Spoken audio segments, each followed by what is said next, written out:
Saturday night drive கூட்டிகிட்டு போகிறேன்னு சொல்லிட்டு என் புருஷன் காரை எடுத்து யூட்டன் போட்டு நிப்பாட்டினது எங்கே தெரியுமா? ஆஃபீஸ் பக்கத்துலேயே இருக்கிற ட்ரெண்ட்ஸில். இது வாடா ஓன் டிரைவு அப்படின்னு இருந்தது.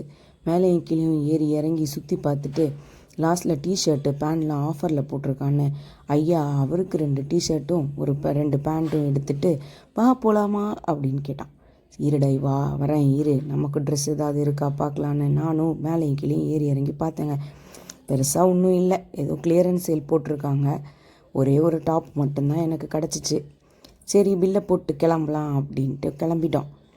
சாப்பிட்டுட்டு வீட்டுக்கு போகலாம், இதுக்கு மேலே வீட்டுக்கு போய் என்ன செய்யறதுன்னு பிளான் போட்டு ஒரு ஃபுட் கோர்ட்டுக்கு சாப்பிட போகலான்னு போனேன். என்னடா கடை இது அப்படின்ற மாதிரி இருந்தது. அதில் ஒருத்தரை பார்க்குறதுக்கு சைடில் ஜிவி பிரகாஷ் மாதிரி இருந்ததா. என் புருஷன் இது ஜிவி பிரகாஷே தான், இரு நமக்கு ஃபோட்டோ எடுக்கலாம் அப்படின்னு சொல்லிட்டு வச்சு உட்காத்தி வச்சுருந்தான். ஃபுட்டு செம்ம ஃபஸ்ட்டு. இதுக்கு நான் வீட்டில் வழக்கம் போல் தோசை சுட்டே தின்றுருப்பேன்னு தோணுச்சு. லாஸ்ட்டாக ஒரு மொஜிட்டோ, அப்புறம் வழக்கம் போல் ஒரு ஜிகர்தண்டா. இதுதான் என்னோடய சாட்டர்டே வீக்கெண்ட். வேஸ்ட்டாக